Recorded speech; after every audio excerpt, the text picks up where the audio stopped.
Aula de Saúde Bucal Coletiva 1, Política Nacional de Saúde Bucal.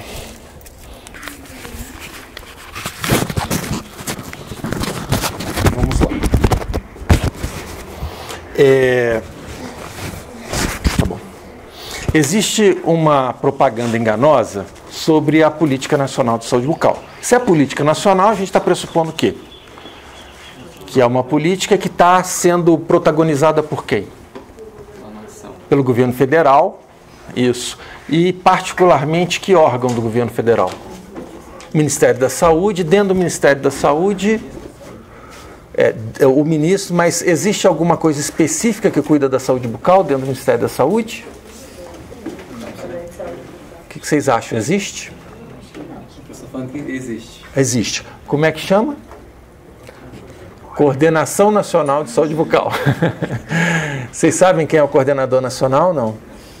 Gilberto Pucca. Já ouviu falar, não? Isso. Quem você pegar um jornalzinho do CFO, pegar um... Alfredo Gilberto Pucca ou Gilberto Alfredo Pucca? Acho que Gilberto Alfredo Pucca. Tá? É, né? É. Paranaense. Lá de Maringá, eu sou de Maringá. Porto, Isso, colado. Então vamos lá. A Política Nacional de Saúde Bucal, então, é a forma com que a Coordenação Nacional de Saúde Bucal exprimiu, na forma de um documento, aquilo que seguiria como orientação para apoiar Brasil afora, estados e municípios. Ela foi gestada como a Política Nacional de Saúde Bucal? Não foi gestada por uma pessoa só, em que pese a gente poder identificar o seu coordenador, em que pese o seu coordenador ser comprometido com ela. Mas uma Política Nacional de Saúde Bucal, a nossa política, é produto de uma história, de discussões sobre como devem ser as políticas de saúde bucal no Brasil. Então, a Política Nacional de Saúde Bucal Brasil Sorridente espelha um passado de discussões, de proposições e de questionamentos. Quais foram os momentos mais importantes de discussões anteriores à Política Nacional de Saúde Bucal que poderiam ser identificados como antecedentes da Política Nacional de Saúde Bucal, né?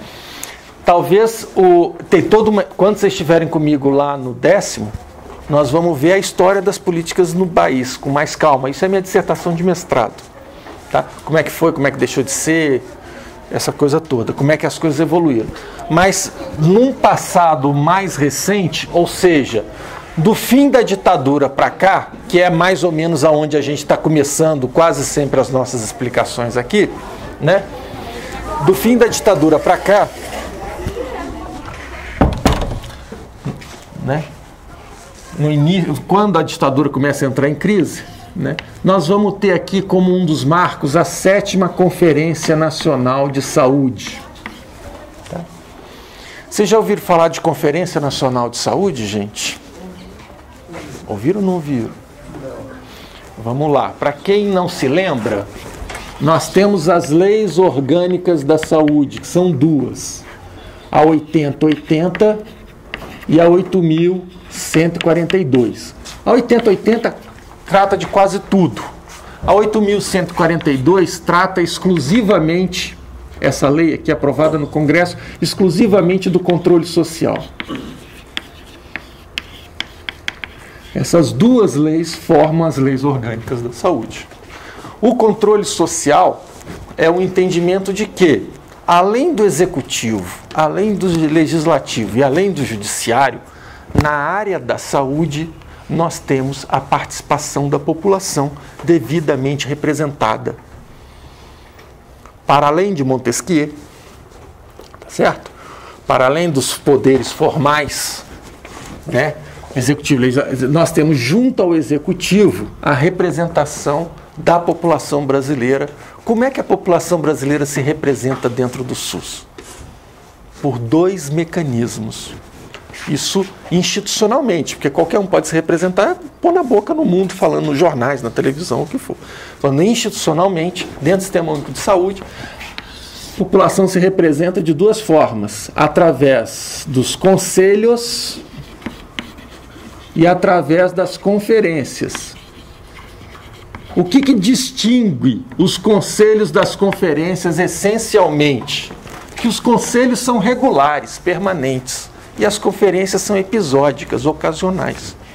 Tá certo? E quem convoca as conferências? Os conselhos. Tudo bem? Tá? Então, nós não temos nível federal, nós não temos nível estadual, nós não temos nível municipal. Então, eu tenho um Conselho Nacional de Saúde. Tenho conselhos estaduais de saúde e conselhos municipais de saúde. Certo? Um conselho nacional, 20 não sei quantos conselhos estaduais, inclusive o DF tem o seu, e 5.000 e lá vai pedrada de conselhos municipais. Tá claro isso? E ao mesmo tempo nós temos a Conferência Nacional de Saúde, que eu nem sei como é que eu vou abreviar isso aqui, vou fazer assim, que é tudo começando com C, né? Conferência Estadual de Saúde, Conferências Municipais de Saúde. Quando é que essas conferências acontecem? Se não me falha a memória, ano passado teve uma, né? Conferência Nacional, não foi ano passado? Ou ano foi retrasado? Não lembro. Quando é que foi a nossa última? Eu não participei dela, já participei de várias. Eu participei de várias conferências nacionais de saúde, inclusive como relator, parte da comissão de relatoria, né? Representando o segmento dos usuários no Conselho Nacional de Saúde. Mas o Conselho convoca a conferência. Certo? Quando o Conselho Nacional convoca a conferência nacional, a partir daí se organizam as etapas estaduais e municipais. Quem que começa primeiro? Os municípios. Os municípios elegem delegados para estarem nos estados. Os estados elegem delegados para estarem aqui em Brasília, na Conferência Nacional. Certo? Um grande encontro, é uma festa da democracia. É de uma força, é de uma expressividade, coisa belíssima de acompanhar e estar participando. Como é que é a composição aqui? Tanto dos conselhos quanto das conferências. Pela lei, 50% dos participantes são representantes dos usuários. O efeito da anestesia acabou completamente. Né? Não está nada, está tranquilo. Né? Usuários. Ok, tudo bem? Estou falando, não estou enrolando a língua? Tudo direitinho. Agora, além disso, além dos usuários, nós temos outros dois segmentos que dividem metade das outras vagas, ou seja, que fica com 25% e 25%, que são os prestadores e os trabalhadores. Ontem foi a eleição do Conselho Nacional de Saúde. O Conselho Nacional de Saúde tem um novo presidente. O presidente anterior ao Conselho Nacional de Saúde era o próprio ministro. O ministro estava representando qual segmento? Usuário, ministro? Prestador. Certo? Antes do ministro, era o Júnior, que era o representante, e ele era, se não me falha a memória, do conselho ou do sindicato dos farmacêuticos, se não me falha a memória. Né? Dos trabalhadores. Ele representava os trabalhadores do SUS. De novo, qual segmento que ele era? Eu já acabei de falar, dos trabalhadores. Tá certo? E agora a presidência está na mão de um usuário. Tá claro isso? Por quê? Porque são segmentos diferentes que têm representantes diferentes e que eles compõem os assentos. Se eu for no município X qualquer, qual vai ser a composição? Não importa o número, a proporção eu sei. Mas em questão de votação, vai ter... Não, está tendo esse rodízio por acordo. Mas isso não é obrigatório ter rodízio. Aconteceu. Certo? Aí tem muita água rolou aqui Mais embaixo. sérios fazem esse rodízio, né? Outros Depende, né? Cada lugar, tem lugar que é enfrentamento, os usuários. Depende. Tem lugar que e tem muito o secretário prestador é municipal truculento até. se impõe, né? Se impõe como presidente nato, né? Ele se acha, né? Isso depende da força da democracia local. Tá certo? Tá clara a estrutura aqui do controle social? Mas isso tudo é produto das leis orgânicas da saúde. Isso tudo é produto, isso é pós-Constituição de 88. Mas a nossa conferência, 7ª conferência, foi bem antes de 88, certo? Qual foi a conferência que é considerada um marco para a história do Sistema Único de Saúde? Vocês têm ideia, gente? 8ª conferência, ótimo. Quando foi a 8ª conferência? 86, né?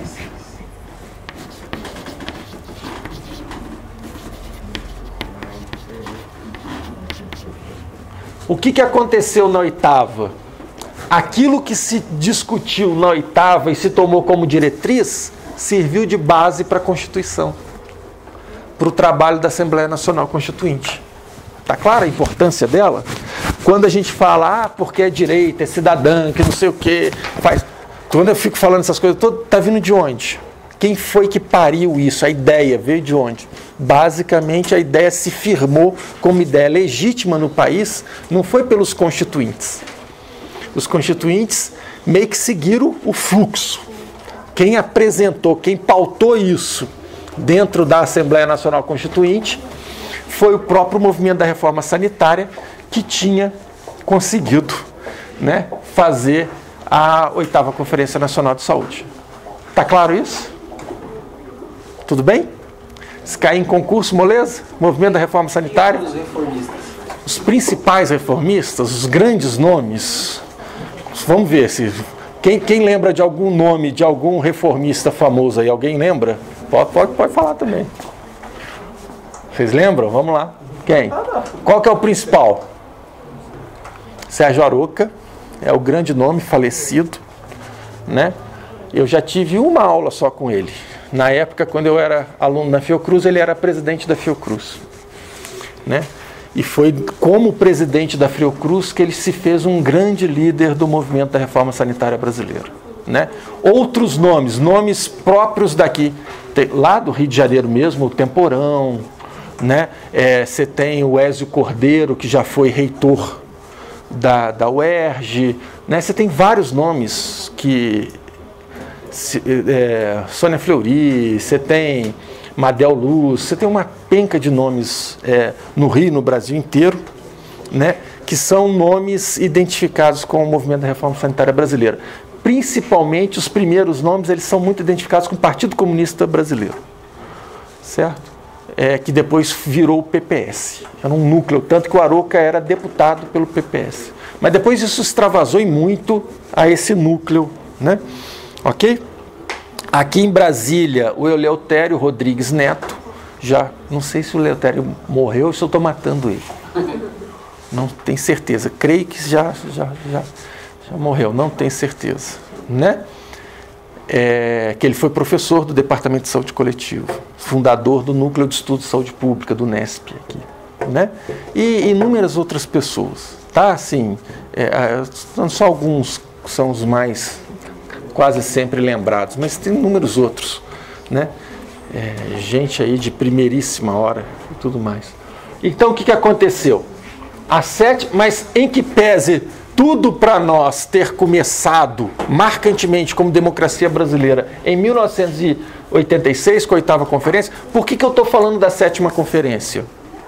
Porque na 7ª conferência existiu um seminário e que se discutiu e se conseguiu afirmar no texto da 7ª conferência uma ideia que até hoje ela é muito cara, no sentido de que ela é uma ideia que a gente vira e mexe, tira do bolso para falar assim, ó, desde a 7ª conferência isso aí é assunto resolvido, que saúde bucal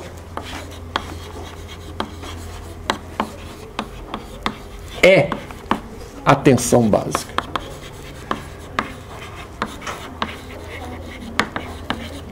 Aí você vira para mim e fala, pô, que negócio é esse? Por que isso é importante? Isso é importante.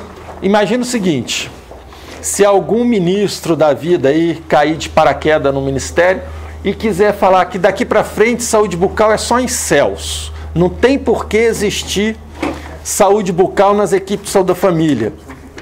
Onde é que a gente pode virar e falar assim, ó, você está fugindo às diretrizes da conferência? Porque desde a 7ª conferência, saúde bucal é atenção básica. Da mesma forma que você precisa de médico num centro de saúde, da mesma forma que você precisa de enfermeira num centro de saúde, você precisa de dentista no centro de saúde. Onde é que está isso dito? Porque um secretário de saúde pode não querer colocar dentista em centro de saúde. Tá claro? Vamos deixar todo mundo no hospital. Onde é que está dito que a orientação é essa? Na 7ª conferência. Tudo bem? Isso é o ponto marcante da 7ª conferência. A 8ª conferência é tudo. Por quê? Porque como desdobramento da 8ª conferência, nós tivemos qual? A primeira Conferência Nacional de Saúde Bucal. Adivinha onde é que isso foi realizada, essa conferência? Adivinha? Hein? Onde foi? Primeira vez que eu vim na UNB. Eu vim como delegado da União Nacional dos Estudantes de Odontologia. Certo? Quem eram os professores da UNB que puxaram a conferência Cordon e Volney? Certo? Tá claro? E nessa conferência existe o documento dela. Ela endossa o documento da 8ª. E aprofunda as especificidades da saúde bucal. Tudo bem? Aqui, tirando esse pontinho anterior da 7ª conferência, digamos que tudo que inspira a Política Nacional de Saúde Bucal, a atual Brasil Sorridente, foi construído principalmente nesse movimento aqui, ó, da 7ª, 8ª, 9ª, 10ª, 11ª e aí foi. Aí engrenou. Nós chegamos a ter 3 conferências nacionais de saúde bucal. Na primeira eu vim como estudante. Na segunda, como é que foi? Tiveram 3 ou 2? Tinha que ver. 3 ou 4, né? Não, acho que são 3. Quarta esse tempo atrás? Não, quarta com certeza não teve. A terceira foi Né? Porque a última Conferência Nacional de Saúde Bucal, eu fui da relatoria. Né? Na segunda eu não estou lembrando. Eu não sei se eu estou confundindo aqui. Tinha que entrar na internet. Foi em 2002? Foi aqui na academia de tênis, aqui embaixo. 2002. Não lembro. 2003, né? Não lembro. Foi nas vésperas desse daqui. Foi nas vésperas desse documento aqui. Não lembro. Foi depois. Acho que foi até depois. 2004, 2005. Acho que foi depois até. Não lembro exatamente. Não lembro exatamente. Foi no lançamento do CELS, que é de 2004 ou de 2006? O CELS foi de 2004 ou de 2006? Temos que ver a portaria do CELS. Olha aqui. Dos laboratórios regionais de prótese. A internet serve para isso. É, pois é. Tinha que ver da segunda e se teve a segunda. A primeira, eu acho que teve a segunda, sim. Não lembro. Não estou lembrando se teve, porque eu não estou lembrando o lugar. Sabe assim, eu lembro da primeira, que foi aqui no UNB, e lembro da última, que foi na academia de tênis. Academia de tênis? Ou foi aqui no Minas? Não lembro. Não sei. Tanto lugar, é tanta coisa, é tanta conferência, mas eu acho que foi no Minas, eu sei lá. Bom, foi aqui, num dos clubes aqui. Né? É isso. Então, digamos que o Brasil Sorridente, ele remonta a isso. Mas eu falei que existe uma certa propaganda enganosa com o Brasil Sorridente. Por quê? Porque foi dito que ele é a primeira política nacional de saúde bucal. Mentira, não é. Ele não foi a primeira política nacional de saúde bucal. A primeira política nacional de saúde bucal não foi um documento democrático. Né? Não foi um documento tão democrático, vamos dizer assim. Por quê? porque ela surgiu, em que pese ter surgido depois da 8ª conferência, em que pese ela ter surgido já no Ministério da Saúde, já na Nova República, ela não foi um produto, digamos, de uma discussão mais ampla. Na verdade, essas políticas nunca é tão produto de discussão tão ampla. Elas tentam se servir da discussão ampla. Por exemplo, teve as conferências e tudo, a política se alinha às conferências. Mas geralmente o grupo que discute isso é um grupo menor. Só que quem discutiu a Política Nacional de Saúde Bucal, Brasil Sorridente, foi um grupo maior do que o grupo da primeira política. Quem foi que apresentou a primeira política? O primeiro coordenador nacional de saúde bucal, que na época não chamava Coordenação Nacional de Saúde Bucal, chamava Divisão Nacional de Saúde Bucal. E esse primeiro coordenador foi um brasiliense, na verdade ele é gaúcho, radicado aqui em Brasília, e mora até hoje, está vivo. Hoje de manhã eu teria me encontrado com ele, se eu tivesse ido numa atividade que eu não pude ir por conta desse atendimento meu, que chama Vitor Gomes Pinto. Ok? Então, o Vitor... A segunda é de 93 e a terceira é de 2004. E eu não lembro onde é que foi a 93, onde é que foi, em que lugar que ela foi. 93 não lembro, mas essa daqui foi aqui em Brasília, dia 29 de julho a 1 de agosto. Isso. Ótimo, então olha aí que barato. Nós estamos casando, perfeita memória, o documento das diretrizes, o lançamento da Política Nacional Brasil Sorridente com a conferência. Só que agora eu quero continuar a falar um pouquinho da primeira política, que foi a política do Vitor, que ela foi expressa como Política Nacional de Saúde Bucal, um documento, e o programa, existia um programa que personificava isso, né? Chamava Precade, se não me falha a memória. Meu Deus, eu escrevi uma dissertação inteira sobre isso. Desculpa, viu, gente? Que eu não li e achei que eu viria aqui só com a memória, só que a fila andou. Né? É anestesia. Não, isso é velhice mesmo. Né? Dissertação defendi ela em 94. Imagina. Né? Mas se não tiver na bibliografia de vocês, eu posso pôr. Né? Então, a dissertação está disponível no site todo lá, para quem quiser, né?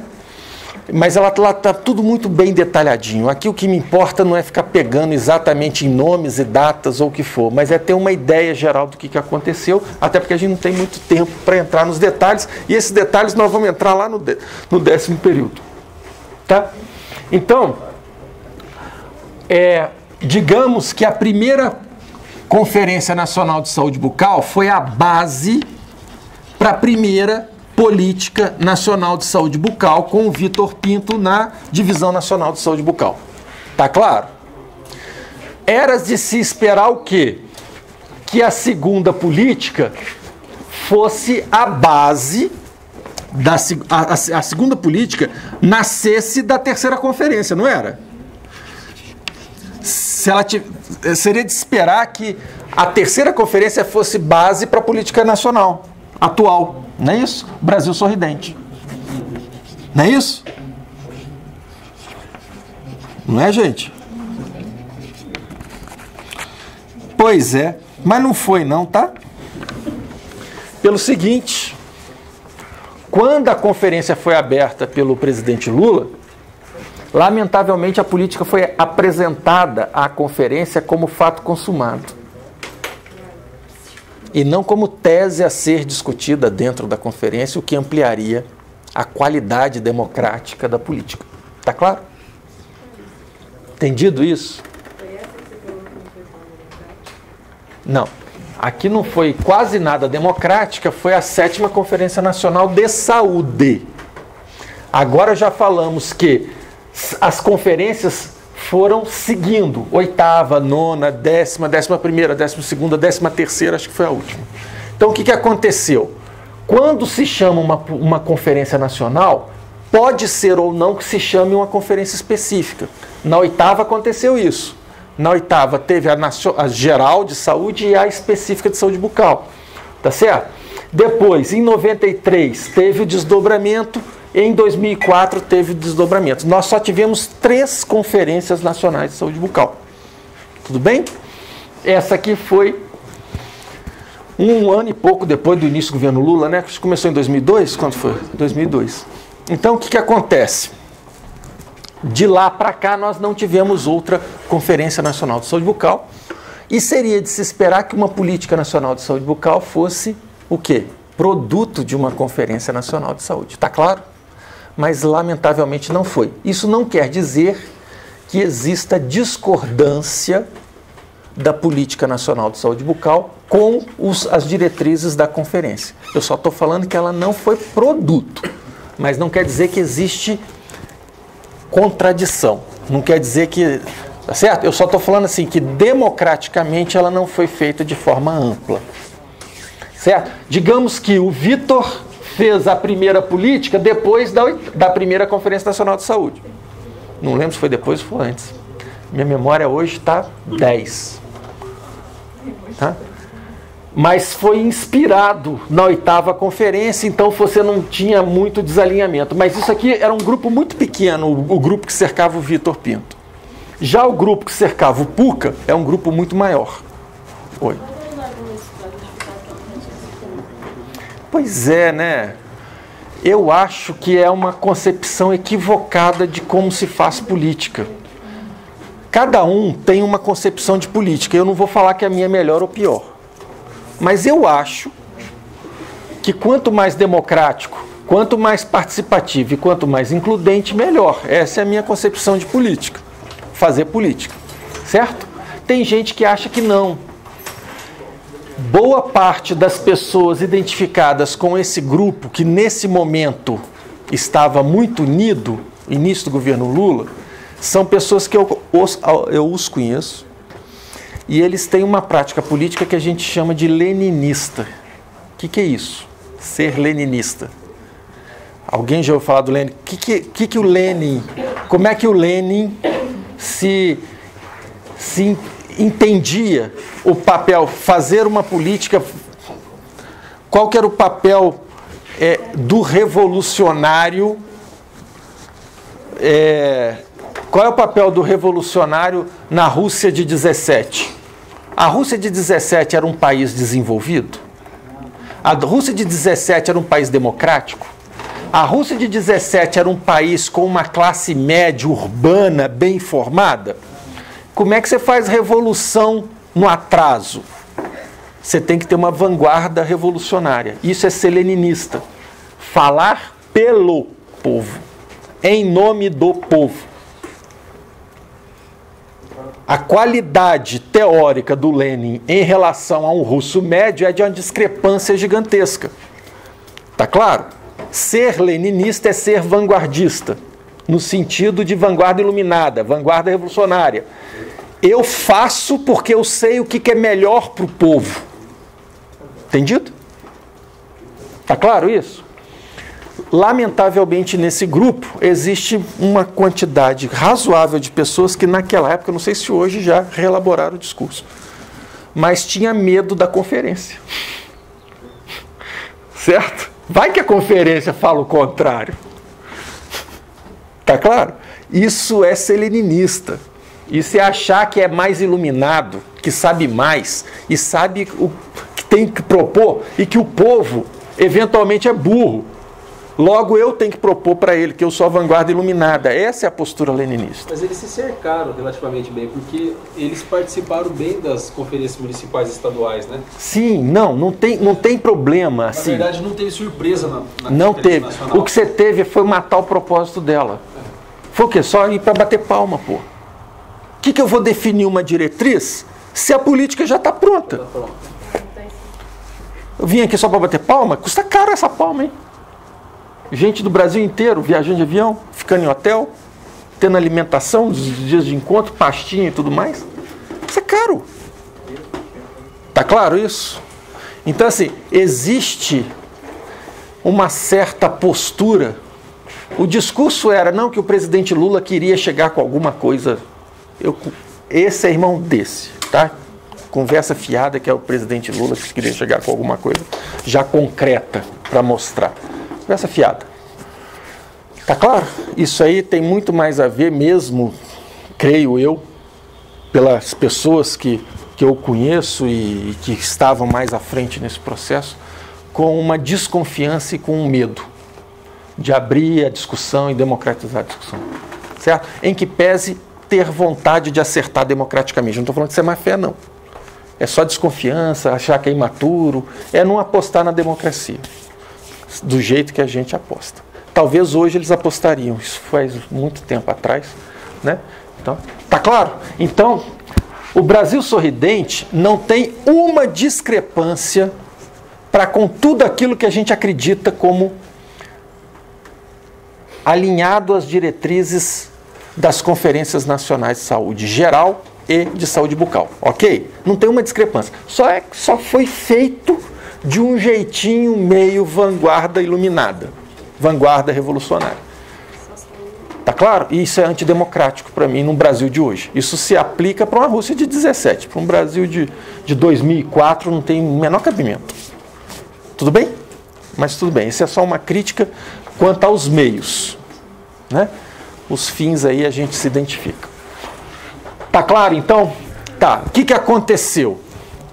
Vamos mostrar aqui o documento das diretrizes da política. Vamos lá.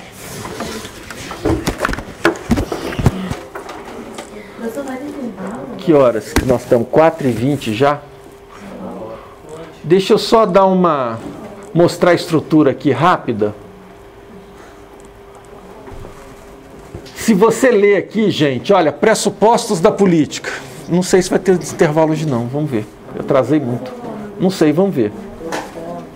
A reorientação do modelo de atenção em saúde bucal tem os seguintes pressupostos, olha. Qualificar a atenção básica. Olha o que você está resgatando aqui. A 7ª conferência começou pela primeira... Qual que é o começo? Começar pelo começo, pela atenção básica. Não é isso? Garantir uma rede de atenção articulada a toda a rede de serviço, ou seja, hierarquizada. Lembra aqueles princípios que a gente discutiu aqui do Sistema Único de Saúde, a hierarquização deles? Assegurar a integralidade, lembra que era outro princípio do Sistema Único de Saúde? Lamentavelmente a palavrinha universalidade não está aparecendo aqui, né?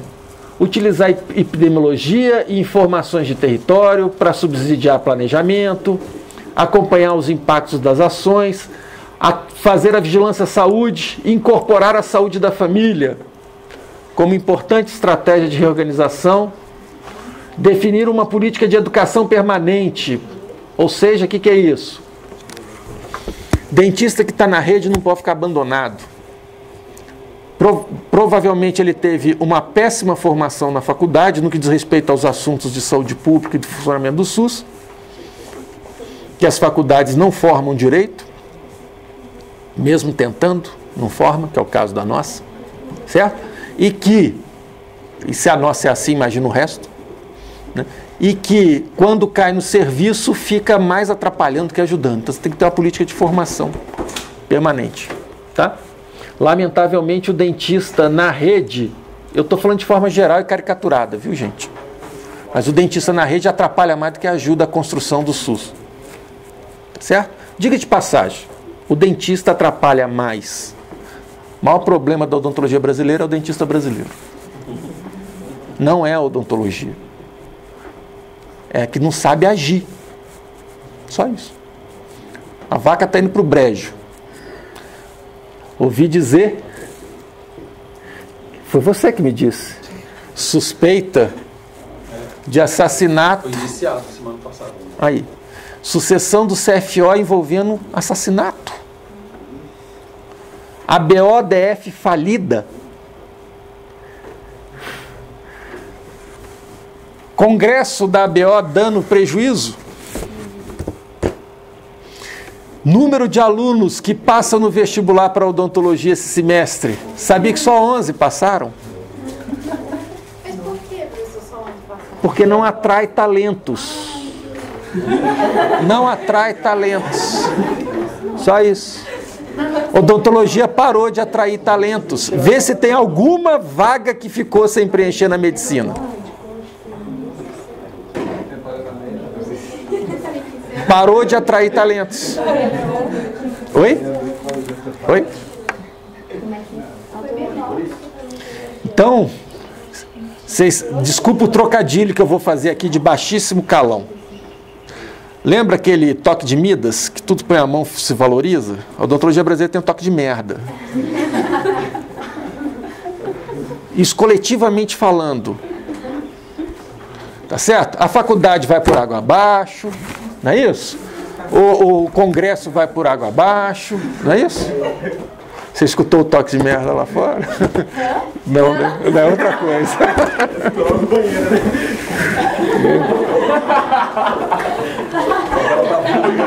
Então vamos lá.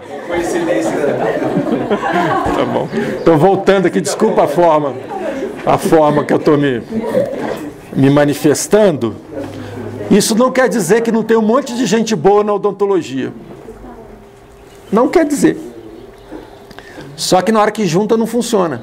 Igual o departamento de odontologia da UNB, na hora que junta não funciona.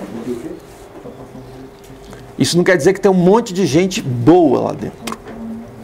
Tá certo? É igual casamento. Vocês já viram gente muito boa casada e o casamento não funciona? Casamento é a terceira coisa. Você pode ter uma excelente pessoa casada com outra excelente pessoa e o casamento ser uma porcaria. Ou pode ter uma porcaria de pessoa casada com a porcaria de pessoa e ter um casamento ótimo. O coletivo é uma terceira coisa. Tá certo? Você pode ter um monte de gente boa dentro da turma e a turma pode ser ótima ou uma porcaria. Tá claro? O coletivo é uma outra coisa. É um outro ente. Tá claro? Então, coletivamente, em que pese a gente tem um monte de dentista bom, um monte de gente boa, inclusive minha primeira esposa era dentista e eu sou casado com uma dentista. Quer dizer, não é pelas pessoas de maneira nenhuma, mas coletivamente a coisa não funciona. O casamento dessas pessoas enquanto corporação não funciona. Tá bom? Mas voltando aqui, eu não sei por que eu estou falando isso. Não sei. A educação permanente, estou falando isso. Formação do dentista. O dentista na rede mais atrapalha que ajuda. Eu estou falando de forma caricatural, né? Claro que tem um monte de dentista que ajuda. Tá? Tem um monte de dentista que trabalha bem como dentista, mas será que trabalha bem para o SUS? Essa é uma questão? É isso. Eu estou falando de percepção pessoal. Está melhorando. Está melhorando. Devagarzinho está melhorando. Mas por que está melhorando? Porque o consultório particular está piorando. Pode ser. Infelizmente não é porque as pessoas, a ficha caiu. Que não importa se é no consultório particular ou no serviço público, trabalhar bem, trabalhar para a coisa crescer, porque a gente tem uma missão social, não importa se é no mercado ou nas políticas públicas. Tá certo? Mas não é isso. Infelizmente não é por clareza de propósito, né, de amadurecimento de corporação, não é. Tá certo? É porque não tem onde sair e aí o SUS começa a atrair talentos que o consultório não consegue absorver, lamentavelmente. Né? Então vamos lá. Definir uma política de educação permanente para os trabalhadores em saúde bucal. Vocês acham que essa aula que vocês estão tendo aqui, vocês falam, ai meu Deus, então eu queria estar lá, né? Vocês têm essa aula nas maiorias das faculdades de odontologia brasileira? É ruim. Agora, não vai faltar em endopério, prótese, como podia deixar de ser. Só que com endopério, prótese dentística ou o que for, isso forma um dentista para o SUS? Forma um dentista. O cara pode estar em Zurique, pode estar em Lisboa ou em Nova York. Tá claro? Mas não forma um dentista para o SUS. Por quê? Para ser um dentista para o SUS, existe o SUS nessa história, né? O contexto. As regras, as expectativas, os compromissos, tudo. Eu vou, mais para frente, vocês vão, lá no 10º período, eu trabalho uma analogia, que é o seguinte. Existe uma frase de um filósofo francês do fim do século XIX, digamos assim, era o cara que tinha a estatura do Einstein, só que era mais velho que o Einstein. Ele era francês. O Einstein é um alemão novo, né? Pouca idade, tinha muito menos a perder do que o Henri Poincaré. Eu não sei se já ouviu falar. Matemático, físico, engenheiro. E ele é o grande matemático do fim do século XX e só não chegou na teoria da relatividade porque, de repente, aquilo era um passo muito audacioso para alguém tão bem estabelecido, ou o maior matemático da época. Mas tinha toda... Logo quando o Einstein começou a falar, ele entendeu rápido e já trabalhou junto, então, quer dizer, não era problema de incapacidade, né? E o Poincaré, ele também é filósofo da ciência, né? Assim, no sentido de, entre outras coisas dele, ele também é filósofo da ciência. Como filósofo, ele diz uma frase que é o seguinte, que a ciência não é feita só de fatos, tal como uma casa não é feita só de tijolos, né? Ou tal como uma, né? Ou seja, uma pilha de tijolos não forma uma casa. Tá claro? Tá claro isso? Quer dizer, você precisa de edificar as coisas. Uma pilha de dentista, uma pilha de unidade básica de saúde, uma pilha de céus não formam um sistema nacional de saúde. Isso tem que ser edificado. Por quem? Por arquiteto? Por engenheiro? Por advogado? Por padre? Por médico? Por enfermeiro? Nutricionista? Não, por dentista. Então, enquanto a gente não se dispuser a pegar os nossos recursos, e são tijolos de boa qualidade, tá certo? E edificá-los, edificar o sistema com a gente dentro, né? Então essa que é um problemão. Nós temos excelentes dentistas, mas eles estão entulhados, empilhados no SUS. Eles não estão edificando o SUS. Tá certo? Tá claro isso? Não existe essa perspectiva. Vamos lá. Estabelecer a política de financiamento, definir uma agenda de pesquisa. Princípios norteadores aí das ações: gestão participativa, ética, acesso, buscar o acesso universal. Esses verbozinhos aqui são de lascar, né? Se eu tivesse escrevendo uma política dessa, eu jamais colocaria buscar o acesso universal. Eu poderia assegurar o acesso universal, porque senão eu estou querendo, eu busco o tempo todo, imagina. Pô, não é isso? Mas cadê a garantia que você está trabalhando com isso de verdade? Acesso universal, mas eu estou buscando. Eu vou buscar a minha vida inteira, exatamente. Vamos lá. Tá certo? Mas tá aí, ó. O acesso universal para assistência, tá? São só detalhinhos que eu, como chato, fico pegando neles. A política como um todo é extremamente favorável. Eu é que fico passando um pente fino aqui, catando cada coisinha. Tá certo? Faz parte da chatura da academia, e a minha em particular, né? Acolhimento, vínculo, responsabilidade profissional. Processo de trabalho, trabalho interdisciplinar em equipe de saúde bucal. Tá vendo? Integralidade da atenção, intersetorialidade, ou seja, a gente trabalha com a educação, a gente trabalha com a produção de água lá no saneamento básico, a gente trabalha com as igrejas, a questão do meio ambiente, esportes, ou o que for. Ampliação da qualificação da assistência. Não basta só oferecer, a gente tem que qualificar isso. Qualidade muito baixa, né? Certo? Olha aqui, ó, tentar ampliar a hora clínica do dentista para otimizar a assistência. Gente, isso é fundamental. Tem dentista que trabalha no Rio de Janeiro, em 10 municípios. Em cada um deles, ele faz 2 horas por semana. Como é que você garante acesso à população com um dentista que tem 10 empregos e cada um deles ele faz 2 horas por semana? Não dá. Não tem dentista na clínica, a clínica está parada. Ela não funciona. Ah, mas eu quero fazer treinamento disso, eu quero fazer palestrinha daquilo. Mas se você não sentar o rabo no mocho e puser aquilo para trabalhar, não vai. Palestrinha o TSB pode dar. O agente comunitário de saúde dentro do domicílio pode dar. Agora, o TSB pode sentar na cadeira lá e mandar ver sem você perto? O agente comunitário de saúde substitui o dentista? O TSB substitui? Então, se o dentista falha, não tem quem o substitui. É certo que a gente não pode ser só clínica, mas a gente tem um compromisso. É engraçado, né? Que na faculdade vocês adoram clínica e detestam saúde pública. Aí vira trabalhador da saúde pública, detesta a clínica, cai fora e não quer saber da clínica. Muito engraçado isso.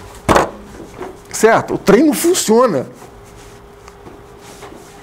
E se não tem dentista dentro da clínica, é claro que você pode fazer um monte de coisa no seu território para que as pessoas não venham a ter problemas de doença. Claro. Certo? Você pode ter um monte de coisa extraclínico que promove um bem gigantesco para a população, que reduz a incidência de cárie, que reduz os problemas periodontais. Tá certo? Você tem um monte de coisa para trabalhar lá fora. Só que, uma vez que abriu um buraco no dente, e aí?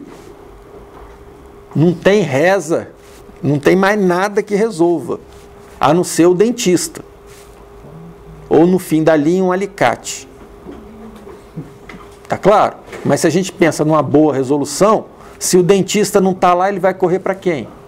Para o alicate. Tá claro? Nós temos uma responsabilidade dentro do sistema.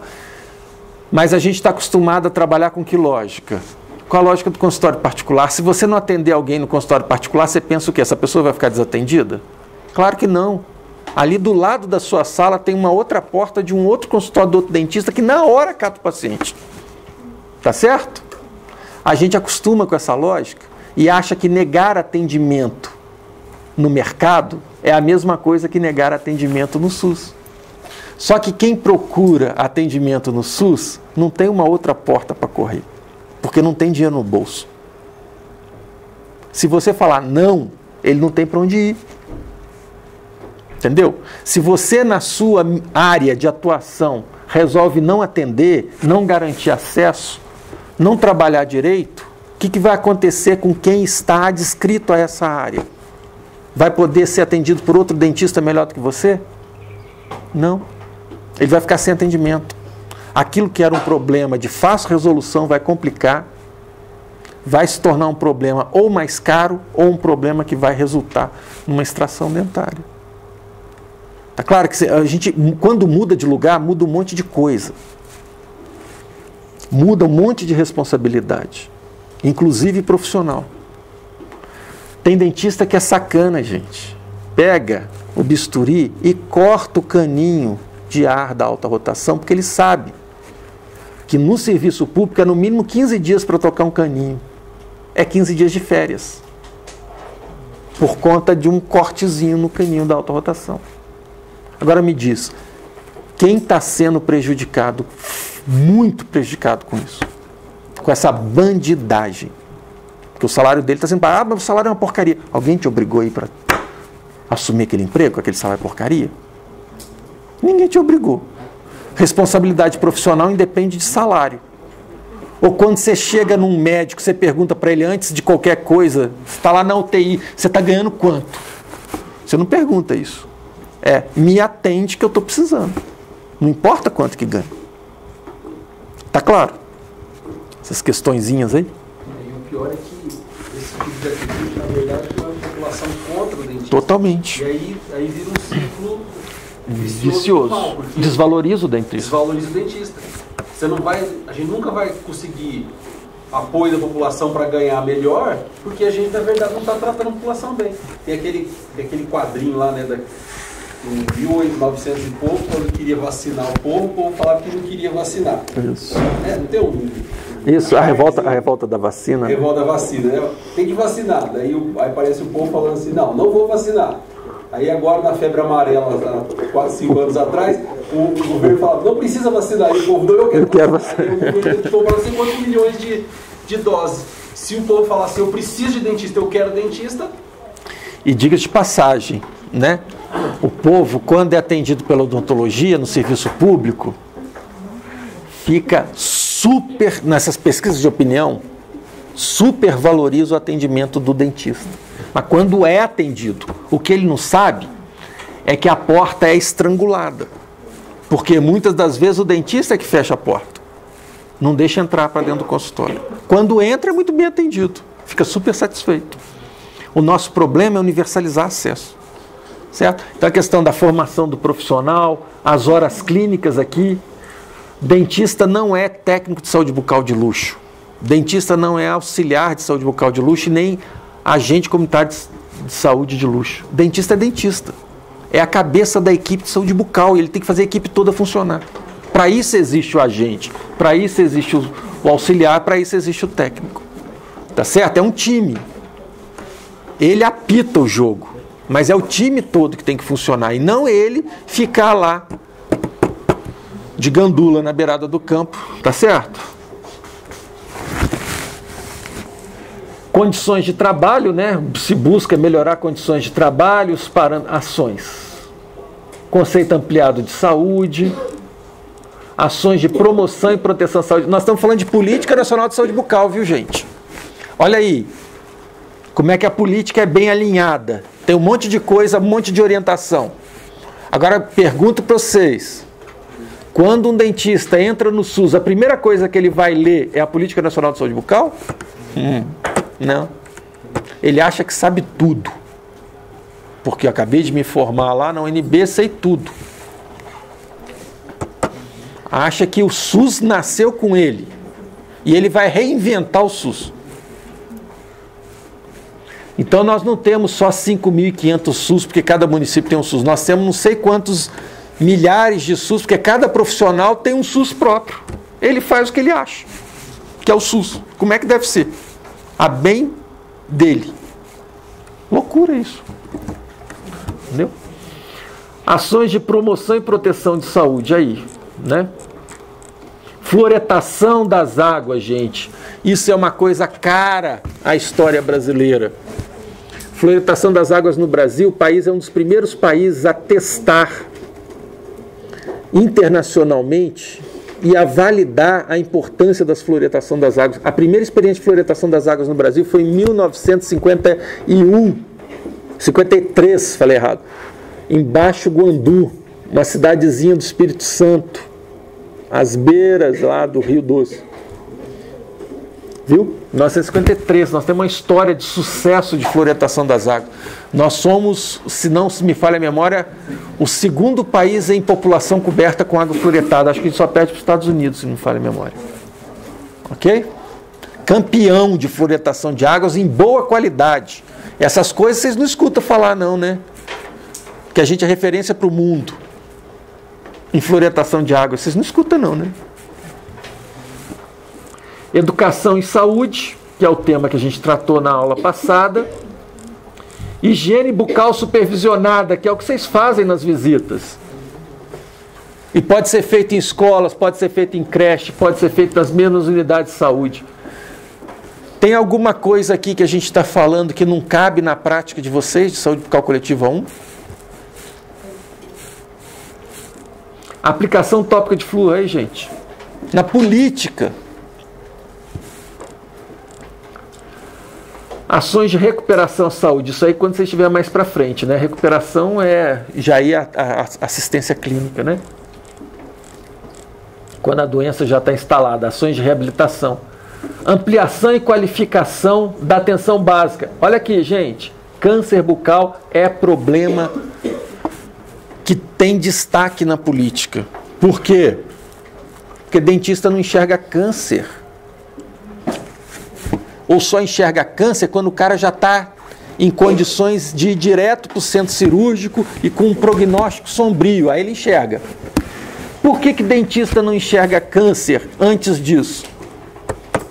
Por que será, gente? Por quê?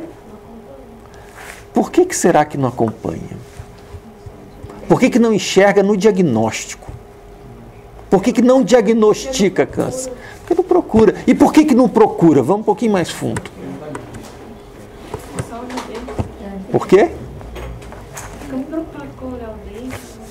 Por quê? Exatamente. O que é que a profissão valoriza? A profissão valoriza diagnóstico? A profissão valoriza terapêutica, medicamentosa? Vocês sabem? Vocês acham que vocês vão ter domínio dos antibióticos? Vocês vão poder prescrever antibióticos. Vocês acham que vocês vão sair formados em condições de prescrever qualquer tipo de antibiótico? Claro que não. Vocês vão saber a meia dúzia de gambiarra ali, que é o kitzinho do dentista. E sabendo mal. Por que será? Porque se não for operatória, não tem valor no imaginário da categoria. Que seja um amálgama, ou um implante, ou o que for. Do amálgama ao implante, do silicato, que eu nem sei se usa hoje, do ionômero ao implante. Falou que é operatório, os olhinhos de vocês até brilham. Falou que é terapêutica, falou que é diagnóstico, falou que é saúde pública. Secundário. Infelizmente, isso é uma questão de valor, é uma questão cultural, simbólica, social. E na hora que a gente desvaloriza, qual é a consequência de não dar valor a um bom diagnóstico? É que a gente não vê, não valoriza, nem olha. Então não aparece a lesão de câncer. Ah, na hora que a lesão de câncer é objeto para ir para um centro cirúrgico e tem que esculhambar com o cara, mas eu vou ser o todo bam da cocada preta, o grande operador, aí essa hora eu olho, porque virou operatória. Ah, mas é só uma biópsia excisional? Que bobagem. Entendido? Como é que... Escovar dente é uma operatória barata, boba. Biópsia é uma operatória barata, boba. Eu vou fazer isso? Eu vou fazer a reabilitação oral. Eu vou fazer a grande cirurgia bucal. Por quê? Porque você valoriza só a complexidade operatória. As coisas de baixa complexidade operatória, você também não valoriza. Escovar dente? Isso é coisa... Imagina eu, estudante de odontologia da UNB, ao invés de estar vendo implante, eu estou aqui no Paranoá ensinando os outros a escovar dente. Meu Deus, que perda de tempo. Para quem? Perda de tempo para quem?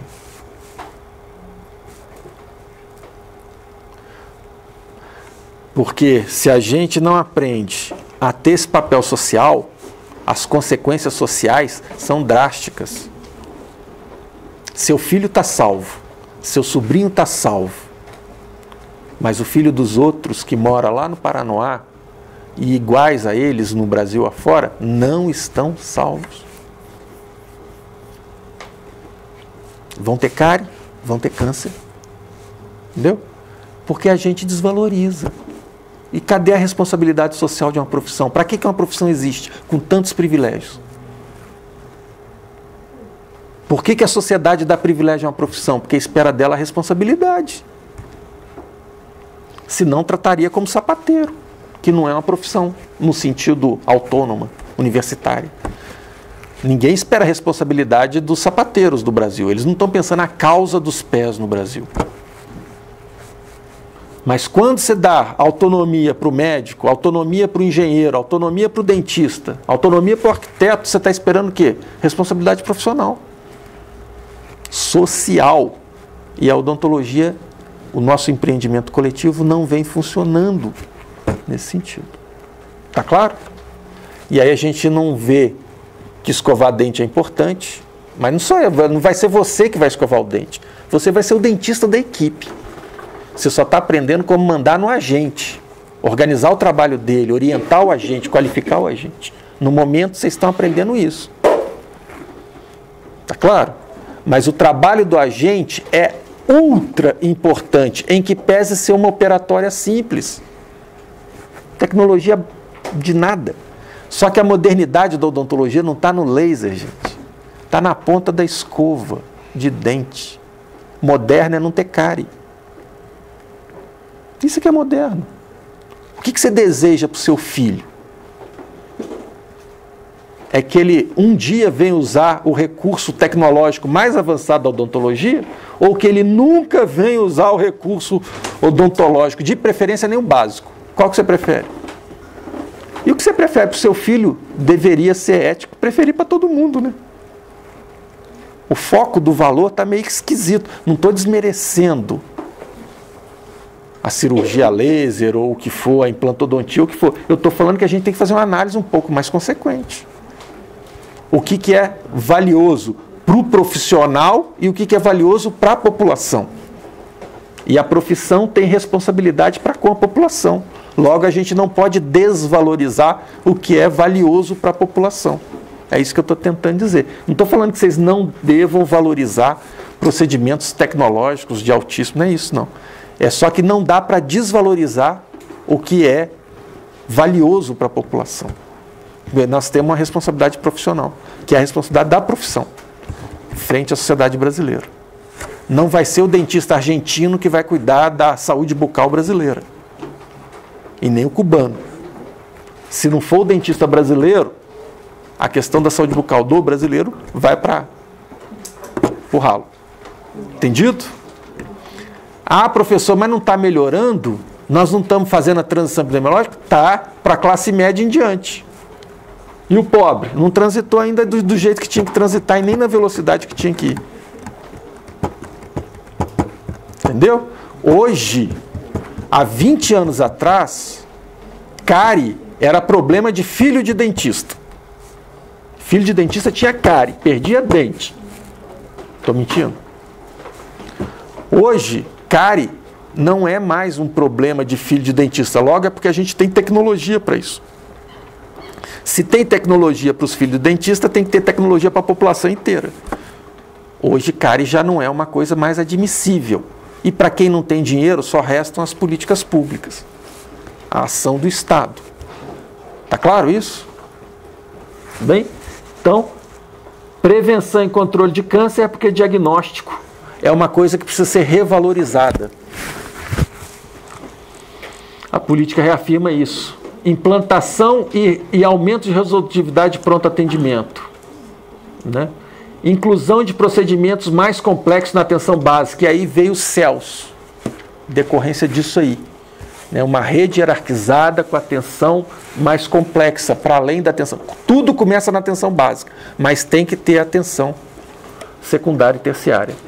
Inclusão da reabilitação protética na atenção básica. Aqui está a política, a estratégia que foi completamente errada, mas a política está aí, direitinho. Ó. Prótese total e prótese, a perereca, na atenção básica. Certo? Isso é coisa de atenção básica. Não é coisa de CEL, de atenção, e sim de atenção básica. Ampliação do acesso, tinha que ser universalização do acesso. Né? Para quais grupos? Lembrando que 0 a 5 também é gente. Não é só a partir do momento que entra para a escola que o cidadão começa a ser cidadão. É desde o momento que, até mesmo antes que nasce, né? Grupos de crianças e adolescentes, de 6 a 18, grupos de gestantes, né? E adultos, grande desafio. Idosos como um desafio emergente e crescente. Né? Ampliação e qualificação da atenção secundária e terciária, feita com os CELS, não é isso, gente? E estratégia de saúde da família aí. Bom, nós vimos que o que tem aí na política são coisas, né, que recebem, depois vocês vão ler isso com calma, são coisas que recebem destaque. Por que recebem destaque? Porque estão sendo postergadas, ou não estão recebendo o devido, ou estão ficando para trás, no sentido, deixa para depois, ou não estão recebendo a devida atenção e devido valor. Por que existe uma política? A bem de quem existe uma política? A bem do dentista? Não, é a bem da população. Certo? Então, os conteúdos que estão fixados ali na política são conteúdos discutidos ao longo dessas conferências e que expressam a visão da sociedade brasileira do que a odontologia precisa cuidar e que não está cuidando tão bem. Ô professor, mas não é importante a gente ter a boa implantodontia, a boa endodontia? É, mas isso não precisa ninguém recomendar, não. Os próprios dentistas já correm atrás. Por isso você não precisa de uma política. Tá claro? As diretrizes nacionais de reforma do currículo. Por que não fala lá que é imprescindível a carga horária X para endo, para pério, para dentística, para o que for? Por que a política nacional é cheia de saúde coletiva, de formação humanista em outras áreas? Por que a política nacional fala isso? Porque não precisa recomendação nenhuma para se garantir a quantidade mínima necessária para formar em endo, pério, prótese dentística. Está claro? Então, a política existe para falar, olha, gente, tem coisa importante que está sendo esquecida. É para isso que existe a política. E de onde que ela veio? Ela veio de fóruns que tem essa legitimidade aqui, ó, essa composição. Nessas instâncias, elas não saíram da cabeça de um maluco qualquer. Meia dúzia. Ah, professor, você não falou que era um grupo que tinha uma política... Mas o que eu falei aqui, que é um grupo que nasceu nesse meio, e militou nesse meio, defendeu, participou de todas as conferências, e é ruim que ia escrever alguma coisa discrepante. Não tinha problema nenhum de ter passado isso aí como tese. Provavelmente isso ia ser integralmente aprovado e melhorado em alguns aspectos. É só do ponto de vista de como é que agiram politicamente. Mas o produto não tem problema nenhum. É irretocável. Está claro isso? Está entendido a política? A política nossa, então, tem esse norte e, na verdade, a partir de 2004, a partir da terceira conferência, duas coisas tomaram.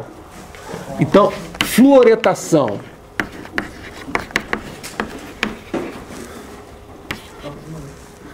CELS.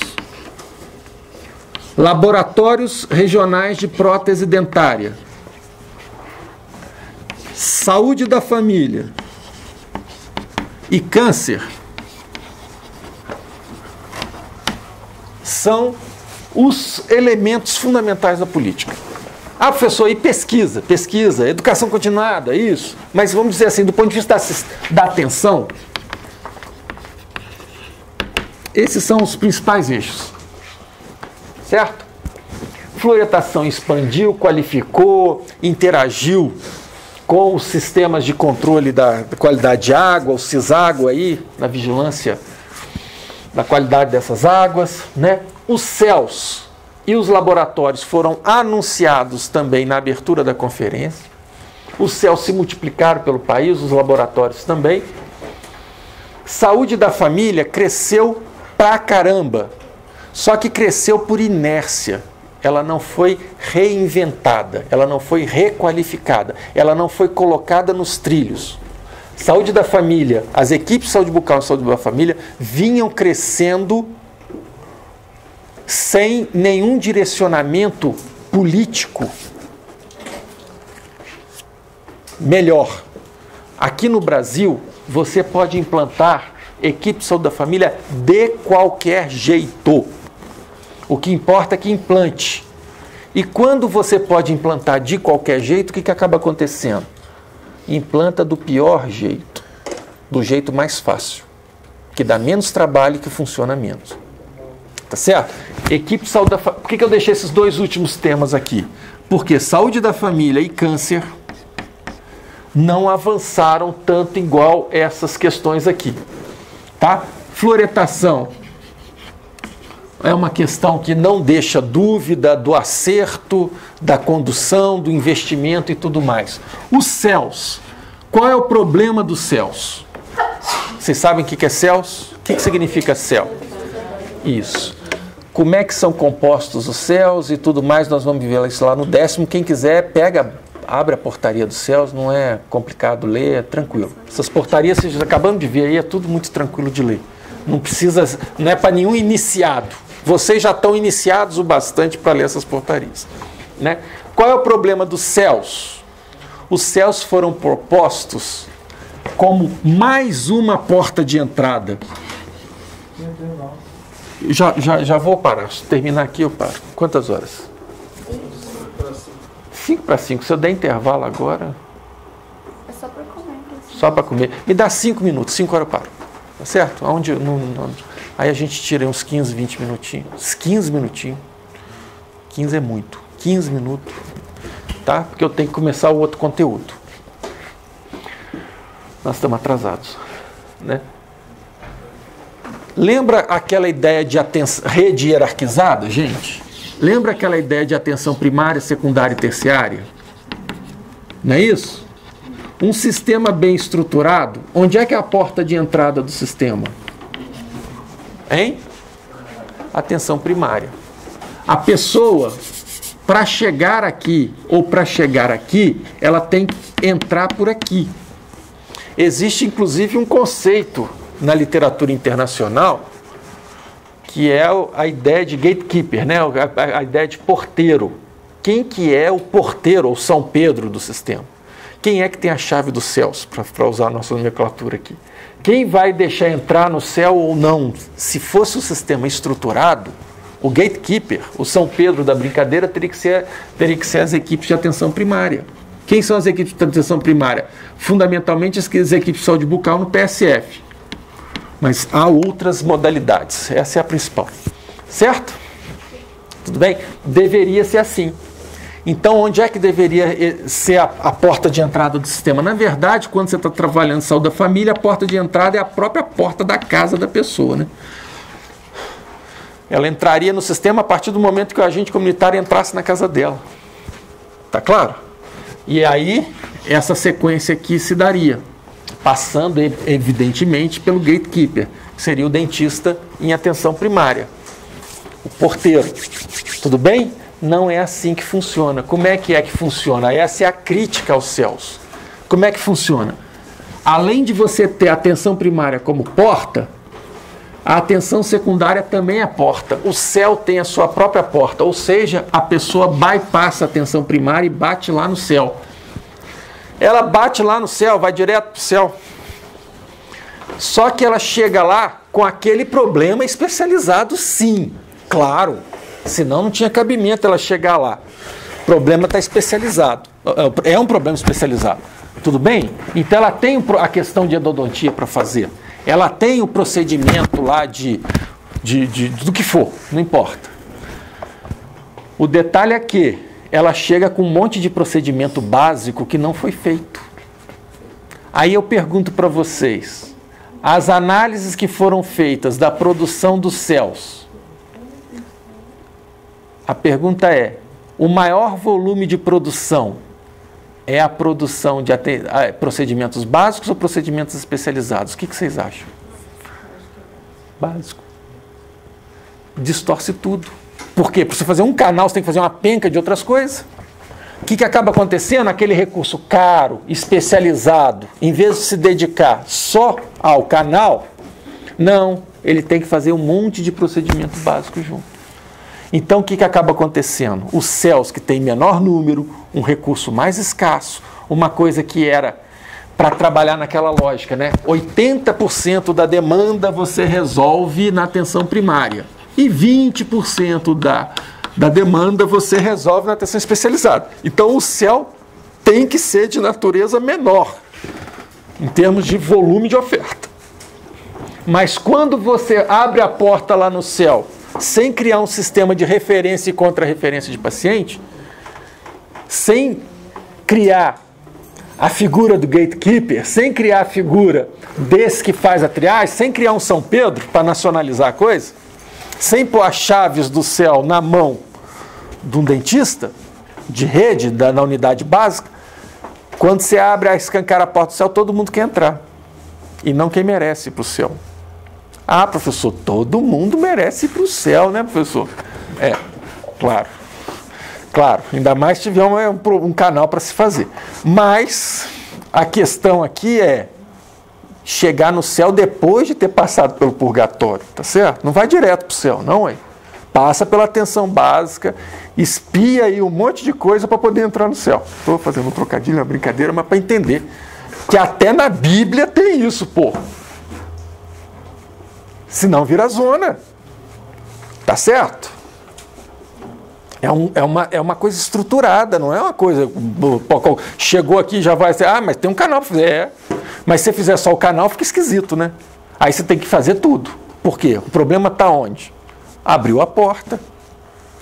Igual a igreja, né? Até cachorro entra. Porta aberta. Então não tem um fluxo triado, organizado direitinho, que começa lá na atenção básica. Então não existe uma estrutura, essa é a crítica aos céus. Qual que é a crítica aos laboratórios regionais? A crítica aos laboratórios regionais é que eles foram criados como laboratórios regionais, podendo ficar junto do CEL ou podendo ficar em unidades básicas. Só que eles foram predominantemente colocados junto dos CELs e não foram pensados para serem unidades básicas especiais. Por exemplo, por que a prótese total não é uma equipe de prótese total dentro do Programa de Saúde da Família? Por exemplo, não existe os NAFs? Não existe o NASF? O que é o NASF? Não é o Núcleo de Apoio à Saúde da Família? O que tem dentro do NASF? Aquilo que falta, o nutricionista, não é isso? O farmacêutico está onde? No NASF, não está na equipe de saúde da família. Por que a prótese total não foi para dentro do NASF? Ou então não é um tipo particular de equipe que se monta para cobrir N áreas. Lá no 10º a gente faz esse cálculo. Uma equipe de saúde bucal fazendo prótese em atenção básica, exclusivamente prótese total, exclusivamente, cobre quantas mil pessoas? 30 mil pessoas, 10 equipes de saúde da família, se for na base de 1 para 3 mil. Ou, tá certo? 30 mil pessoas. Então, esses cálculos depois a gente aprende lá no 10º. Essa é a crítica da questão da prótese. Saúde da família é que a coisa não foi rearrumada. Como é que arruma isso? Lá no 10º a gente vê. E o câncer, sem uma atenção básica, qualificada, onde o dentista... Professor, mas eu não tenho estomatologista nos CELs? Tem. Isso não é importante? Poxa, podia ter posto tanto especialista no CEL, o CEL ficou obrigatoriamente com estomatologista. Por quê? Por causa da questão do câncer. Aí sabe o que acontece com esse profissional? Ele fica à toa. Por que será? Porque não tem câncer no Brasil? Não, porque o dentista da atenção básica não enxerga lesão de câncer. Está claro isso? Então, a falta de organização da rede como um todo a partir da atenção básica é que dificulta o tratamento político da questão do câncer como questão de atenção. Ok, gente? De política... Oi. Como que a gente entra na atenção terciária de paciente? Não, aqui a dentista entra na atenção terciária em, por exemplo, urgências e emergências, politraumatizados, CEA secundário. Ambulatório especializado. Ambulatório básico é atenção primária. Ambulatório especializado, atenção secundária e centro cirúrgico e tudo mais terciário. Internação. Pensa num hospitalzinho só que você tem os 3 serviços dentro dele, dá para entender. Legal? Vamos dar a nossa parada aqui. Então a gente retorna. O problema é que, olha, a aula vai até 5h40, né? Graças a Deus. E aí? Vamos ficar só com 15 minutinhos só mesmo, tá? 5h15, 5h20 eu continuo. É assunto novo. Não vai dar pra voltar não, porque eu tenho um casamento. Esse que é o problema. Esse que é o problema. Eu ia sair. Tá, você já respondeu chamada e tudo, É o né? primeiro horário eu respondi. Tá, jóia. Então tá. Ok. Deixa eu desligar esse trem aqui.